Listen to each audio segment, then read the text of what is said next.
शूद्र, ढोल गंवार शूद्र पशु नारी, ये कौन है? ताड़ना के अधिकारी। नारी भी था, तो वो रोज अपनी पत्नी को बताता, रोज सुनाता। एक महीना बीत गया, उसकी पत्नी ने सोचा आज कुछ मुझे भी सुनाना चाहिए। पति ने कहा देखो इसमें नारी भी है, ताड़ना चाहिए। तो उसने कहा कि देखो जी, पत्नी तो केवल एक बार आया है नारी का नाम, लेकिन तुम्हारा नाम तो 4 बार आया है। कौन सा? ढोल गंवार शूद्र पशु, तुम 4 हो, मैं तो नारी केवल अकेली हूं। बचा जाए, केवल भगवान का भजन किया जाए। भाग्यशाली कौन? जो परिस्थिति बदलने के बाद भी अपने मन की स्थिति को ना बदलने दे, समझ लेना वही व्यक्ति भाग्यशाली है। चाहे परिस्थिति कितनी भी विपरीत हो जाए, कितनी भी बदल जाए, लेकिन अपने मन की स्थिति को मत बदलने देना, चाहे कुछ भी हो। उदाहरण हरिश्चंद्र राजा की कहानी आपने सुनी होगी। परिस्थिति बिगड़ जाने के बाद भी चोरी नहीं की, मन की स्थिति को नहीं बदलने दिया, कर्म का खाते थे। अब शंकर भगवान कहते हैं पार्वती, अब मैं तुम्हें अपनी एक चोरी की कथा सुनाता हूं। मेरी मां पार्वती ने कहा कि आपने मुझसे चोरी की? कि हाँ, मैंने आपसे एक चोरी की, कि मैं तुमसे बिना बताए प्रभु राम जी का दर्शन करने चला गया था। कहां? अयोध्या में। बोली मुझे क्यों नहीं लेकर गए? शंकर भगवान ने कहा जब तुम पहले जन्म में सती थी, मैं तुम्हें भगवान के दर्शन करने लेकर गया था, तुम्हें मोह भया और परिणाम तुम्हें अग्नि में आकर भस्म होना पड़ा। इस बार छुटके राम है, मुझे डर था यदि तुम्हें लेकर जाऊंगा कहीं तुम्हें दोबारा मोह ना हो जाए और कहीं तुम्हारा उसी तरह से फिर हाल ना हो जाए। मां पार्वती बोली फिर किसको लेकर गए? शंकर भगवान ने कहा मैं काग भसुंडी को लेकर गया।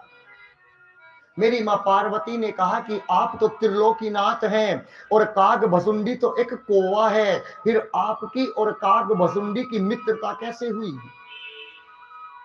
देखिएगा, ये कथा हमें एक सूत्र देती है माई बाप,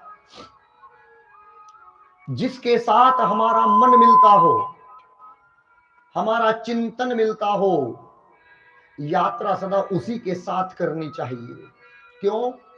यदि आप यात्रा कर रहे हैं, आपको वृंदावन या मथुरा या अयोध्या जा रहे हैं, जाप कर रहे हैं जय सीताराम जय सीताराम, और कोई पीने वाला आकर पास में बैठ गया तो आपकी यात्रा कैसी होगी?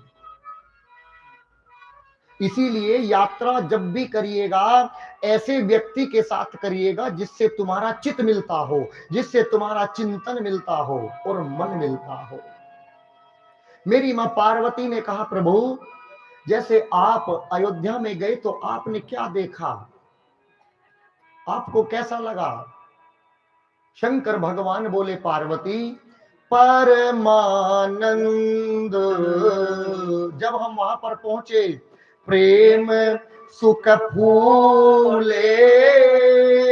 जिस प्रकार एक गुब्बारे को फुलाने के बाद कोई यही नहीं बता सकता कि गुब्बारा कौन सी दिशा में गिरेगा, फुलाने के बाद गुब्बारे के लिए 10 दिशाएं समाप्त हो जाती है। उसी प्रकार जब हम यहां से गए थे, उस समय हम खाली गुब्बारे की तरह थे, और जैसे हमने भगवान का दर्शन किया तो क्या हुआ? परमानंद प्रेम सुख फूले।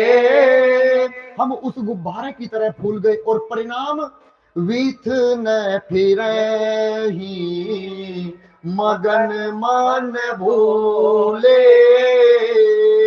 अयोध्या की जितनी भी गलियां थी, हम घूमते रहे पागलों की तरह, भगवान को देखते रहे। शंकर भगवान ने कहा पार्वती, मैंने वहां पर सरयू नदी के किनारे पर जाकर एक चैम्बर खोला और उसका नाम रखाया भविष्य पूछो चैम्बर। और काग भसुंडी प्रचार में लगे, बोले जो 5 दिन तक अपनी जन्म पत्री दिखवाएगा उससे कोई फीस नहीं ली जाएगी, फ्री में देखी जाएगी। अरे फ्री का तो हमें फिनाइल भी पिला दे, कोई फिनाइल पीने को तैयार हो जाते हैं। बस